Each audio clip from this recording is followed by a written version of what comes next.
सबसे पहले तो मैं मुबारकबाद पेश करता हूँ अल्फाज अदमी फाउंडेशन को कि वो इतना अच्छा कार्यक्रम आयोजित कर रहे हैं। मुझे मंसूर उस्मानी साहब का एक शेर याद आ रहा है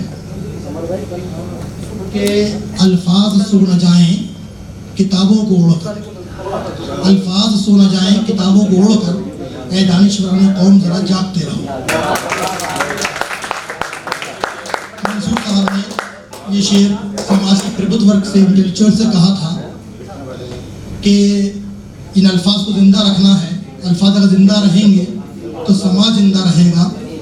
अगर अल्फाज मर जाएंगे, अल्फाज सो जाएंगे तो यकीनन हम भी जिंदा नहीं रहेंगे। काबिल मुबारकबाद है ये अल्फाज अपने टीम के, उन्होंने शायद मंसूर साहब के इस शेर से भरपूर फ़ायदा उठाया और इसको मिशन के तौर पर एक शक्ल दी और मिशन के तौर पर इसको चला रहे हैं। और मैं समझता हूँ कि ये इनका मिशन यकीनन उस मुकाम तक पहुँचेगा जहाँ पर जाने के बाद अल्फाज और निखरेंगे और संवरेंगे और हमारे जो दायित्व हैं उसको निर्वहन करने के लिए हमें और आगे बढ़ाते रहेंगे। वो अल्फाज, यही अल्फाज है अपने जो माधव शर्मा जी ने मेरे ताल्लुक़ से जो कुछ भी कहा वो उनकी मोहब्बत है, वरना मैं तो उर्दू अदब का एक बहुत छोटा सा तालिब इल्म हूँ। मैं ज़्यादा कुछ बोलना नहीं जानता हूँ, स्टेज का आदमी नहीं हूँ जैसे उन्होंने कहा है।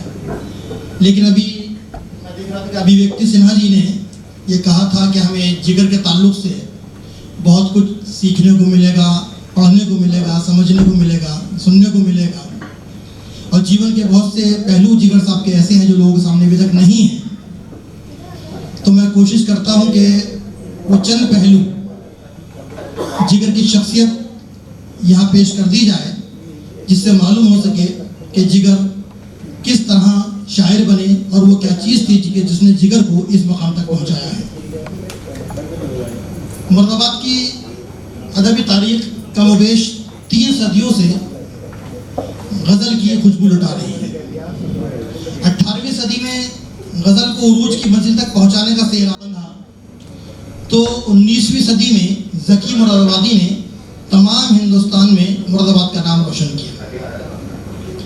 जबकि 20वीं सदी में मुरादाबाद को एक ऐसा शायर मिला जिसके जिक्र के बगैर ना तो गज़ल की तारीख मुकम्मल हो सकती है और ना ही मुरादाबाद की अदबी तारीख मुकम्मल हो सकती है।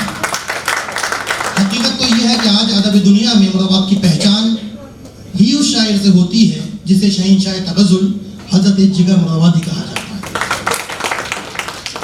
जी हाँ, वही जिगर जिसने 6 अप्रैल 1890 को मुरादाबाद की सरजमीन पर जन्म लिया, बनारस में जवानी की सुबह की, रोजगार की तलाश में आगरा पहुंचे और एक कंपनी में एजेंट की हैसियत से चश्मों का काम शुरू किया। वहीं वहीदन बेगम से मोहब्बत कर बैठे और शादी कर ली। जब आर्थिक हालात सुधरे तो अपने वतन मुरादाबाद वापस चले आए और यहाँ के एक चश्मा कारोबारी की फर्म के लिए एजेंट की हैसियत से काम करने लगे। वहीदन बेगम उस कारोबारी से आग लड़ा बैठी। जिगर साहब को कुछ शक हुआ और उन्हें रंगे हाथों पकड़ लिया। इस वाक़े को जिगर साहब ने अपने एक शेर में इस तरह बयान किया है कि देखा जो उनके हाथ में दुश्मन का हाथ है, देखा जो उनके हाथ में दुश्मन का हाथ है, कुछ सूझता नहीं मेरे दिन है कि रात है। इस हादसे के बाद जिगर के बकौल उनकी हालत हो गई थी कि वो जिस चीज़ को देखते थे सुर्ख नजर आती थी। शराब पहले से ज़्यादा पीने लगे और मुरादाबाद छोड़कर गोंडा पहुंच गए। वहाँ सर गोंडवी से मुलाकात हुई। उन्होंने जिगर के दर्द को समझा और अपनी साली नसीम बेगम से उनका निकाह कर दिया। लेकिन यहाँ तो ये हालत थी कि जिगर की बादाकशी इन दिनों माअज़ल्लाह, जिगर की बादाकशी इन दिनों माअज़ल्लाह, कुछ सूझता नहीं। जिगर की बादाकशी इन दिनों माअज़ल्लाह, जब आप देखेंगे घर के शराब देखेंगे, जब आप देखेंगे घर के शराब देखेंगे, एक तो कोई ज़रिया आमदनी नहीं और जो कुछ थोड़ा बहुत कमा लेते हैं वो पीने में कमा देते हैं। असगर गोंडवी ने जिगर की माली हालत को देखते हुए उनकी आमदनी का जरिया निकाला कि अगर किसी मुशायरे में जिगर साहब को बुलाना हो तो पहले कन्वीनर मुशायरा जिगर साहब को कुछ रकम एडवांस भेजेंगे। इस तरह जिगर वो पहले शायर हैं जिनसे मुशायरों में मेहनताना या ऑनरेरियम का आगाज हुआ। हालांकि जिगर फिर भी बेनियाज रहे। वो अक्सर कन्वीनर मुशायरा से कह देते कि इस रकम का मनी ऑर्डर फला कॉलेज या फला यूनिवर्सिटी को भेज दिया जाए और रसीद मुझे भेज दें। रसीद उन्हें भेज दी जाती और वो इस मुशायरे में शरीक हो जाते। उनकी माली हालत वैसी रही जैसे थी। आखिरकार इस तरह कैसे गुजारा हो सकता था। नसीम बेगम का साथ छूट गया। जिगर साहब के हालात और ख़राब होते गए। पैसे को मोहतरा जाने लगे। घूमते फिरते उन्नाव पहुंच गए। उन्नाव में मशहूर शायर थे लाला जगत मोहन लाल रवा। वहां उनसे मुलाकात हुई। वो जिगर साहब के बहुत कदरदान थे। जिगर के लिए उन्होंने उम्दा शराब का इंतजाम करते, हर तरह की सहूलत मुहैया कराते, जेब खर्च के लिए रुपया देते। इस तरह रफ्ता रफ्ता उन्होंने जिगर से चश्मों का काम छुड़वा दिया और उन्नाव के डिस्ट्रिक्ट गजट की एडिटरी जिगर साहब को दिलवा दी, जिसके एवज में जिगर साहब को 100 रुपये महीना तनख्वाह मिलने लगी। लेकिन जिगर को करार कहाँ था। वो तो हुस्न परस्त थे। मैनपुरी पहुंचे और वहां पर शिराजन से दिल लगा बैठे। शिराजन पर गिरफ्तार हो गए। वहां पर लाला धर्मदास की तवज्जो से शिराजन का कुर्ब हासिल हुआ।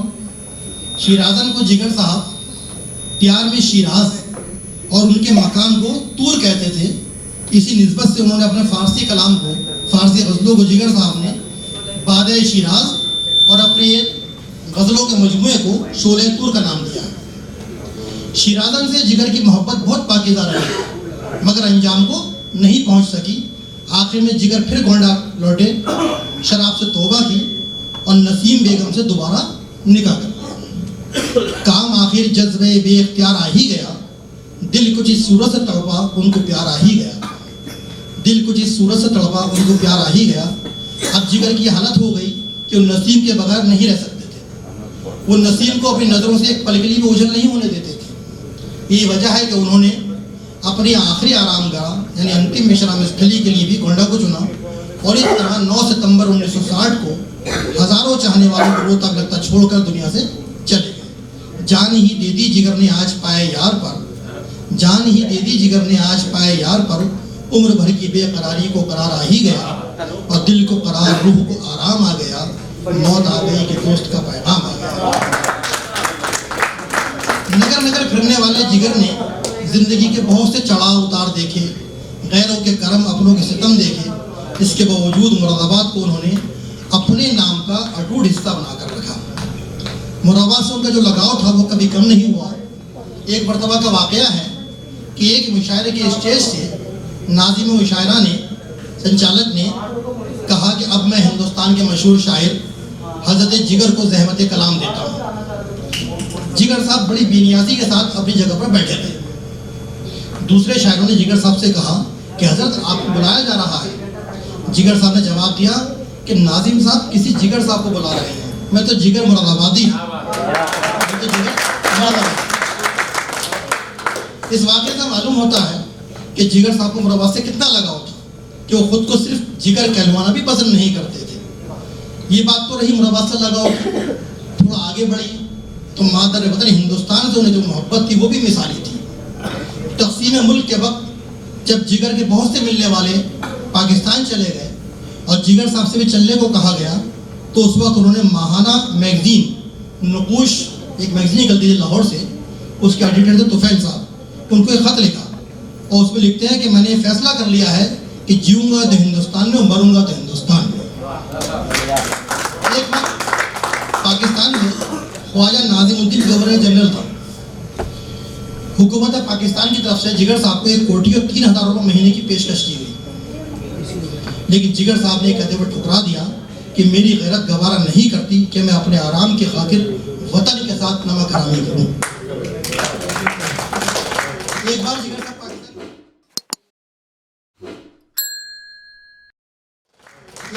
साहब पाकिस्तान गए हुए थे। वहाँ जाकर बीमार पड़ गए और उनके बकौल कि मुझे ऐसी शदीद तकलीफ कभी नहीं हुई थी। मैं तो ये समझा कि अब अलविदा का वक्त है, दुनिया से जाने का वक्त आ गया है, मगर मैं पाकिस्तान में मरना नहीं चाहता, मगर मैं पाकिस्तान में मरना नहीं चाहता। हिंदुस्तान से गए हुए एक महाजिर ने पाकिस्तान में जिगर साहब से अपनी परेशानियों का जिक्र किया, तो जिगर साहब ने कहा कि ये तुम्हारे साथ जो कुछ भी हो रहा है तुम्हारी वतन से नमक हरामी की सजा है, ये वतन से नमक हरामी की सजा है। एक बार पाकिस्तान में जिगर साहब मुशायरे के स्टेज पर बैठे हुए थे, वहाँ के किसी मकामी शायर ने कश्मीर के ताल्लुक से नज़म पढ़ी।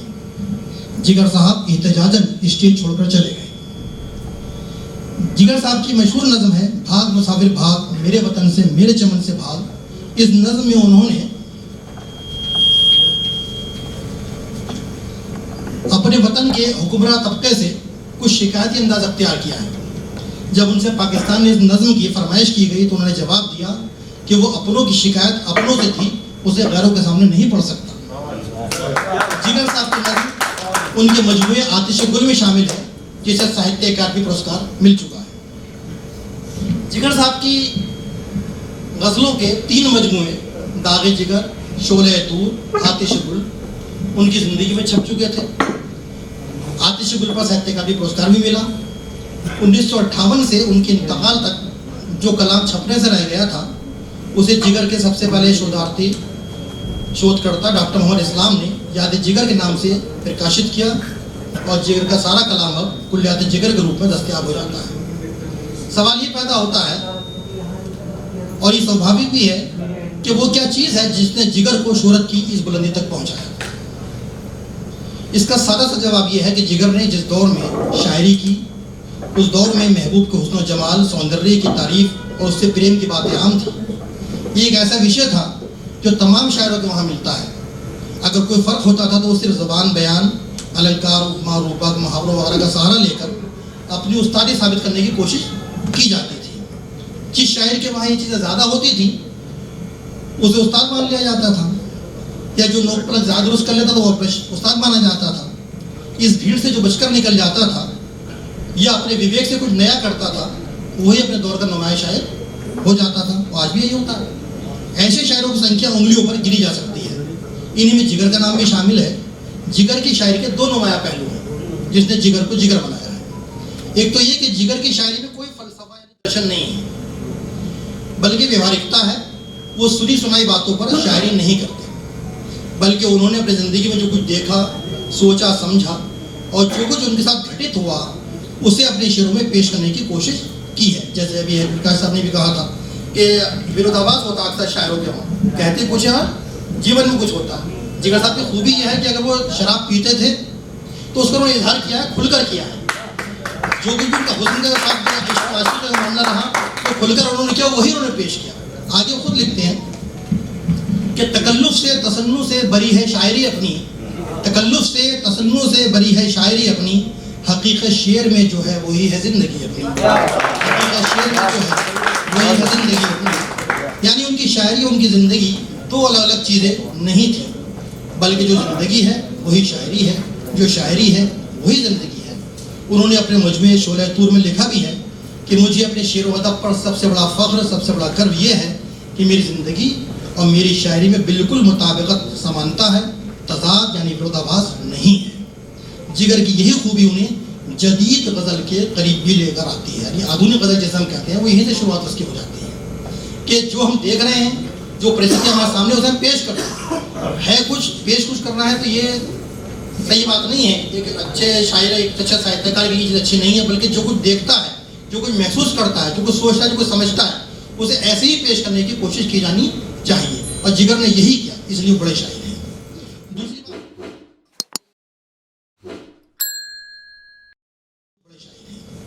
दूसरी बात, जिगर ने अपनी पूरी ज़िंदगी हुस्न इश्क में बसर की और बहुत सी मंजिलों पड़ावों से गुजरे। पहले उनका झुकाव हुस्न यानी सौंदर्य की तरफ रहा, फिर उन्होंने हुस्न और इश्क को बराबर की अहमियत दी। लेकिन जैसे जैसे हुस्न की बेरुखी और बेवफाई देखी, उनकी फिक्र यानी चिंतन में तब्दीली आती गई और उन्हें एहसास हो गया कि हुस्न सदा रहने वाला नहीं है, सौंदर्य सदा रहने वाला नहीं है, बल्कि ढलने वाली चीज़ है। उसे एक न एक दिन ख़त्म हो जाना है, क्योंकि एक भौतिक चीज़ है। लेकिन इश्क या प्रेम कभी ख़त्म नहीं हो सकता, क्योंकि भौतिक नहीं है बल्कि एक आध्यात्मिक भाव है जो सर्वशक्तिमान ईश्वर का गुण है और अमर है। जिगर की यही फिक्र है जिसने उन्हें शायरी की दुनिया में अमर कर दिया। लेकिन ये भी एक हकीकत है कि इश्क नहीं आसान, बस इतना समझ लीजिए कि एक आग का दरिया है और डूब के जाना है। और तौहीन इश्क ना हो ए जिगर ना हो, तौहीन इश्क ना हो ए जिगर ना हो जाए दिल का खून मगर आँख तर ना हो जाए दिल का खून मगर आँख तर ना हो। और हर एक जान और तन में समाता चला जा, हर एक जान और तन में समाता चला जा, मोहब्बत की बस्ती बसाता चला जा, मोहब्बत मोहब्बत मोहब्बत मोहब्बत। कोई धुन हो ये गीत गाता चला जा, कोई धुन हो ये गीत गाता।